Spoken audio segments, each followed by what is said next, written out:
Bienvenue à vous tous et merci d'être avec nous sur Télé 50 dans ce nouveau numéro de votre émission. Nous allons nous appesantir sur les activités parlementaires avec en point d'orgue le contrôle parlementaire qui s'intensifie ces derniers temps. Plusieurs ministres et mandataires défilent à l'Assemblée nationale pour être auditionnés par les élus du peuple. Nous allons mettre un accent sur l'audition du directeur général de l'Office des voiries et drainage qui a répondu à une question orale avec débat. Et bien pour en parler, je reçois sur ce plateau, Madame, Messieurs, le député national Dédé Moupassa, à qui j'ai dit bonsoir et bienvenue honorable. Bonsoir. Merci d'avoir répondu à notre invitation. C'est toujours un plaisir de pouvoir vous recevoir. Merci beaucoup. Alors, qu'en est-il des activités parlementaires avant d'entrer dans les vifs du sujet?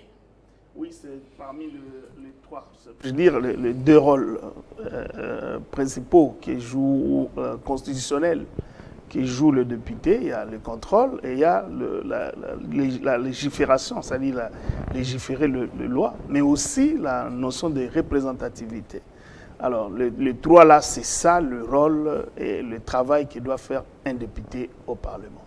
Et sur le plan contrôle, et c'est cela que vous vivez maintenant, les députés prennent des initiatives d'une manière isolée ou en groupe, et pourquoi pas par des commissions pour interpeller le ministre, les inviter à expliquer comment leur gestion.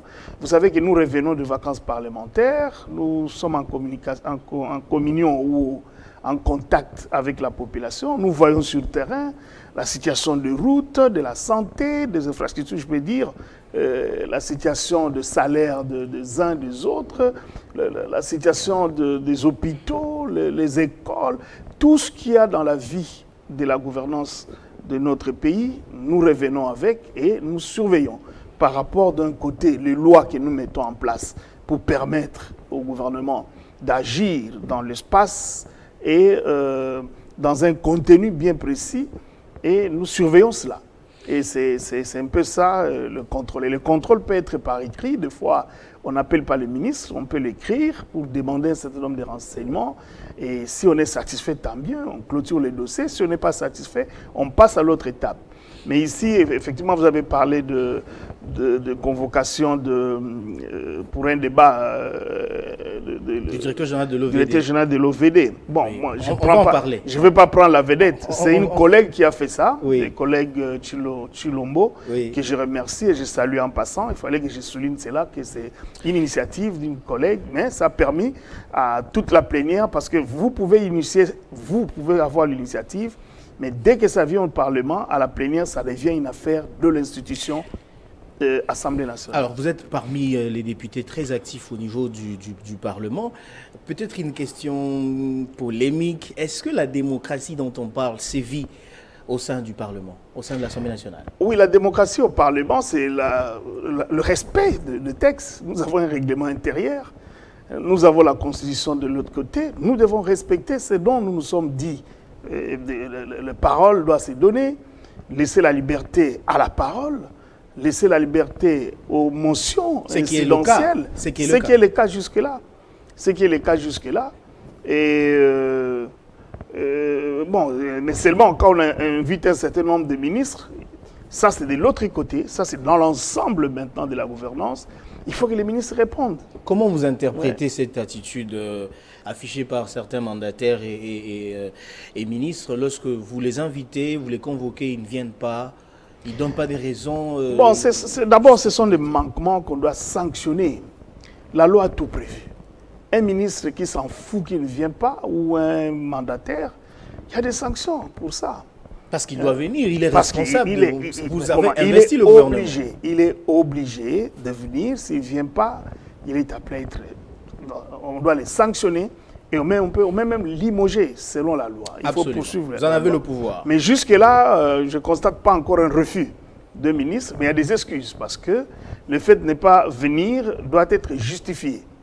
Jusque-là, je pense que c'est seulement le cas de Kizar, le ministre des Infrastructures. Il y a aussi le DG de la RVA. RVA, non. Ça, c'est un petit incident de correspondance qui est arrivé à l'heure même qu'on l'attendait à l'hémicycle. Je pense qu'il a lancé un message, s'est excusé, il s'est rendu disponible pour venir. Il n'a jamais refusé. Alors, je peux dire 85% flotte. Selon l'explication qu'on a donnée, il avait une mission très primordiale pour les engagements que le pays a souscrits avec des partenaires extérieurs. Mais bon, il est encore ministre, il pourra toujours venir. Il y a un service clé qui relève de sa tutelle, dont le DG s'est présenté, l'OVD. Alors, vous êtes intervenu sur l'estrade pour pouvoir poser des questions au directeur général de l'OVD qui était justement venu être auditionné par vous, les députés nationaux. Je vais te demander, on va suivre cette intervention du député national Dédé Moupassa à l'Assemblée nationale et on revient juste après. Honorable Dédé Moupassa. Ok. Honorable Zondomio Alfred de AAP Code. Ah, Moupassa est là. Alfred est là, Moupassa, c'est qui?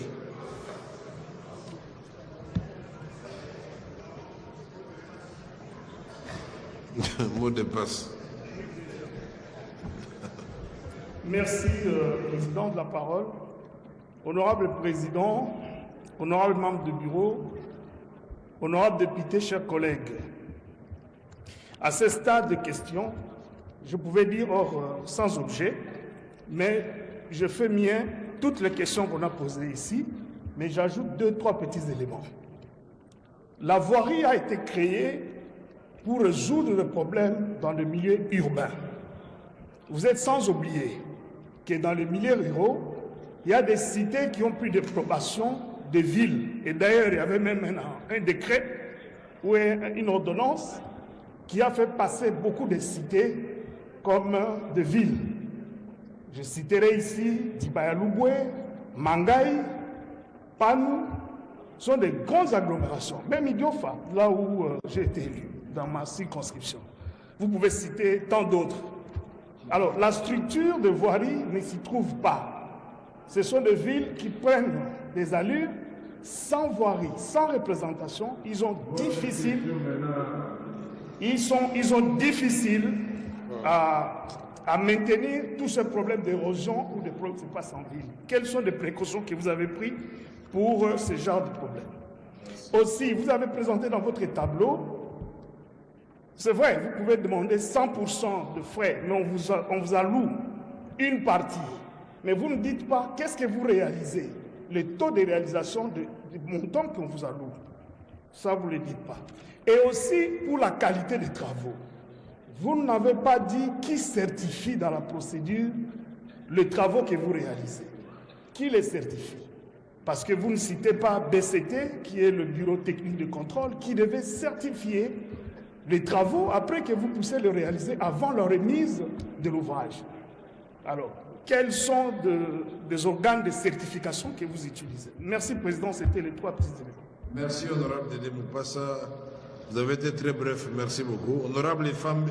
Ah non, d'abord c'est Nzonomio et puis ça se passe. Honorable Dédé Moupassa, quelle est sa question? Il y a beaucoup de cités qui ont bénéficié des ordonnances sont devenues des villes. Mangaï, Dibaya, Idiofa, Panou. Ce sont des villes qui prennent des allées alors que quelles sont les précautions prises dans ce genre de situation? Effectivement, actuellement, en République démocratique du Congo, nous avons 33 villes reconnues officiellement. Excepté la ville de Kinshasa et Lubumbashi, qui disposent de plans d'aménagement. Les autres villes en manquent. Or, c'est sur ces plans qu'on doit se baser pour pouvoir implanter les voiries et les systèmes de drainage. D'où l'importance de l'aménagement du territoire qui est le gestionnaire du territoire qui doit nous produire le plan d'aménagement du territoire. Et c'est ça le grand problème que nous connaissons dans la plupart de nos villes. Nous devons pouvoir anticiper. Et c'est un problème qui est transversal, qui n'est pas seulement au ministère des Travaux publics, mais qui concerne plusieurs ministères, urbanisme, l'aménagement du territoire, les affaires foncières qui doivent être mis ensemble pour pouvoir réfléchir et produire un plan d'aménagement. Alors, honorable, on vient de vous suivre. On a aussi suivi la réponse vous apportée par le directeur général de l'OVD. D'abord, qu'est-ce qui avait motivé votre intervention? Vous savez, quand je parle de milieux ruraux, c'est vrai d'abord l'OVD a été créé parce que on devait entretenir le problème de voirie dans les villes. Alors, mais maintenant, en créant l'OVD dans les villes, on a omis que même le village qui prend des proportions intenses dans la manière de lotir, dans la manière de canaliser les eaux, de construction de maisons qui en suivent, et on devait mettre aussi des structures. Alors, mais maintenant, il se fait qu'à l'intérieur, il y a des petites cités qui avaient 5 000, 2 000 habitants. Aujourd'hui, c'est dans les 20, 30, qui avaient peut-être 100 maisons. Aujourd'hui, c'est dans les 2 3 000, 4 000 maisons, et des maisons à matériaux durables, des maisons qui déversent maintenant de paille avec des maisons en tôle qui s'entrepositionnent. On ne sait pas où l'eau doit être versée, par où l'eau doit être conduite. Conséquence, aujourd'hui, il y a des ravins partout dans ces cités-là. Ici, les gens qui sont passés par Dibaya Louboué, dans le temps, il y a 30 ans, il y a 40 ans, et qui passaient encore aujourd'hui, Dibaya Louboué est appelé à disparaître. Parce qu'il n'y a pas l'autorité de l'État de gestion de ce qui concorde ou équivaut à la voirie, à la prise en charge de la voirie. Donc l'État est absent dans ces contextes-là. Que ce soit à Mangaï. Mangaï avait un grand port, où il y a encore un grand port.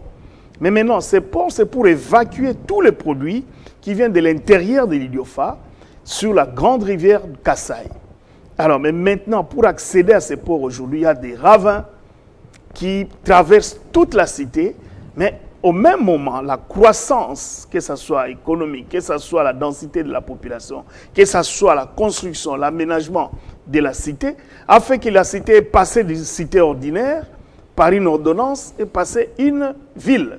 Et d'ailleurs qu'on a dû suspendre pour le traiter comme commune au jour d'aujourd'hui.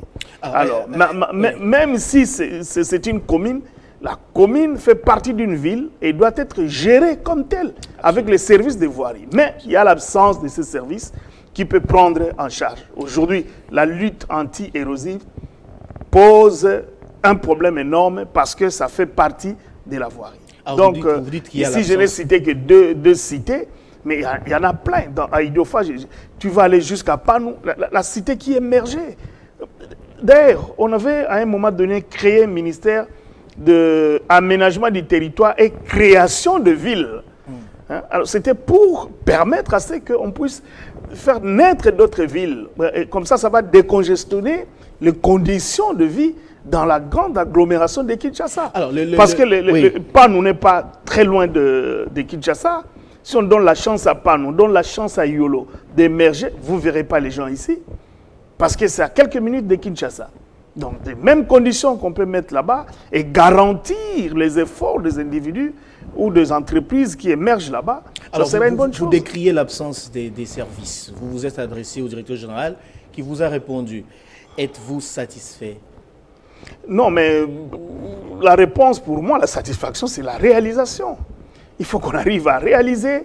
Il devait me dire, effectivement, voilà, il y a des cellules qui seront créées, mais il a accepté. Moi, je pense, je peux dire OK parce qu'il a avoué comme moi, il est constaté comme moi qu'ils sont en vide et qu'il doit prendre des mesures pour permettre à ce que dans toutes ces cités, il n'y a pas que ça dans le Kouilou, mais partout ailleurs aussi, c'est le même cas. Alors, il doit prendre des dispositions pour qu'on puisse installer des cellules de direction de lutte anti-érosive et au même moment, des bureaux qui doivent s'occuper à l'échelle de toutes ces communes rurales, si je peux dire ainsi, ou de cités émergentes, qui va prendre en charge le service de voirie. Est-ce que vous avez formulé des recommandations à Oui, il y a des recommandations qu'on a formulées et ça entre dans des recommandations d'ordre général. Parce que c'était une question avec débat et la collègue Chilombo, que j'ai itéré tout à l'heure le remerciement, a conclu pour demander une mission d'enquête. Une mission d'enquête, pourquoi? Parce qu'on doit enquêter l'administration. Pourquoi ce manque-là? Le Congo est l'administration sur le plan national et cette matière de voirie ou de l'infrastructure, c'est vrai qu'il y en a deux, en province et au niveau national. Nous devons voir si c'est un problème de loi, n'est-ce pas, ou rien que le problème de règlement, ou alors la fatigue des autorités mises en place qui se limitent qu'à voir Kinshasa comme si c'était le tout du Congo. Donc, ils n'ont pas des efforts à faire à implanter leurs structures partout. Alors, est-ce que c'est les budgets qui qu'on vient pas? Est-ce que toutes ces questions, dans la mission d'enquête qu'on a sollicitée, je pense, c'est à ce moment-là qu'on finira par des recommandations, pourquoi pas, des sanctions, si jamais on a remarqué aussi un certain nombre de choses. Les collègues ont posé beaucoup de questions sur le financement, par exemple, des projets de 100 trous. L'argent est sorti, entre guillemets, et que sur terrain, les trous continuent. Qu'est-ce qu'on a fait de cet argent? Qui a pris quoi? Les projets zéro trou. Zéro trou sur la ville de Kinshasa. Oui, voilà. Donc, c'est un peu tout ça. On attend qu'on puisse mettre en place une commission d'enquête et on attendra les résultats de l'enquête pour faire des recommandations. Alors on va parler de votre circonscription électorale. Quel est l'état de la voirie là-bas? Non, mais c'est de ça que je parle. L'état de la voirie ne peut pas marcher parce qu'il n'y a pas la prise en charge de l'État. Donc la voirie est... Donc les défis sont énormes. Oui, les défis sont énormes parce qu'au fait, l'État, le rôle de l'État, c'est pour mettre l'équité, pour réguler. Mais maintenant, si moi je construis à gauche où je ne devais pas, je n'ai pas ces plans. Il faut le plan d'aménagement, c'est vrai que le directeur de l'OVD l'a dit, il faut un plan de développement, il faut le plan de la ville, mettre le plan de la ville aujourd'hui pour demain et après-demain. Dans 50 ans, que sera la cité d'Idiofa? Il faut connaître ces tableaux avec le plan de lotissement, avec le ministre des Affaires foncières, comment on va lotir aujourd'hui et après-demain avec le recensement, l'évolution. Aujourd'hui, il y a l'électricité qui doit entrer. Ça va changer quand même quelque chose. On a besoin d'une zone industrielle. Et la zone industrielle va appeler aussi le nombre de déchets qui vont augmenter et que le ruissellement des eaux doit être canalisé vers X ou Y endroit. C'est pas si c'est une rivière ou la qualité toutes ces choses-là doivent être faites par l'État. Mais si ces structures sont absentes, ça montre que l'État est absent. Et quand l'État est absent, c'est le désordre. C'est ça la situation qui est là-bas. Donc moi, je pleure ma ville, je pleure les mangas. Il y a les gens qui sont partis aux États-Unis aujourd'hui. S'ils apprennent, je les montre les images des mangas aujourd'hui, ils vont pleurer. Lumumba est passé par là en VW, je vous dis. Il a fait même un meeting là-bas. Et ça date. Comment les gens de 60, sans qualificatif, je peux dire universitaire, ou de connaissances, sans cette souveraineté aujourd'hui qu'on a, ont maintenu les caps des colons, mais nous, aujourd'hui, 60 ans après, on a tout détruit. Donc, il n'y a rien. Est-ce que Idiofa est-il abandonné? Idiofa, parce que dans un mois, vous irez en vacances parlementaires. Vous devez rendre compte à votre base qui vous a mandaté, qui vous a envoyé au Parlement. Est-ce que vous avez aujourd'hui le sentiment d'avoir représenté valablement votre base? Parce qu'on constate que vous êtes très actif au niveau du Parlement. Mais est-ce que Idiofa est abandonné aujourd'hui? Abandonné, c'est trop dire. Parce que le fait d'avoir les députés que nous sommes, on est à 6 pour la province, et que pour les territoires, et on est engagé 5 dans l'Union sacrée, c'est que nous devons matérialiser la vision du chef, qui est la reconstruction, qui commence avec les territoires, dont nous sommes en train de pousser la réalisation des 145 territoires, parce que nous sommes primordialement de bénéficiaires. Qu'est-ce que ça produit là-bas? Non, jusque-là, d'abord l'étude préalable qu'on a faite ne nous a pas avantagés. Il y avait des déséquilibres. Nous avons 12 secteurs. Aucune structure, aucun secteur ou chef de collectivité n'a été retouché, ni en bâtiment, ni en construction de camps de policiers, ni en renouvellement de quoi que ce soit. Même pas matériel. Parce qu'on a mis les collectivités hors les 145 territoires. Mais c'est vrai qu'on a eu le bureau du territoire même, Idiofa a été innové, et quelques écoles. On a eu 14 ouvrages, mais nous devons vérifier comment ils ont construit, est-ce que c'est dans les normes, et ainsi de suite. Je n'ai pas encore ces rapports pour confirmer devant l'opinion ce qui a été fait. Mais on a été bénéficiaire, mais pas dans la qualité-quantité qu'on voudrait bien avoir. Mais maintenant, il y a un problème. Allez-y. À Idiofa, nous avons des grandes cités, des agglomérations dont je parle là, qui n'entrent plus dans la gestion du territoire, parce que ce sont des communes. Les communes ont une gestion exceptionnelle, autonome. Alors, mais maintenant, le chef, comment on appelle, le bourgmestre qui devait gérer, devait être élu avec son conseil, avec l'organisation de la commune, avec un budget qui devait s'organiser. Alors maintenant, dans ces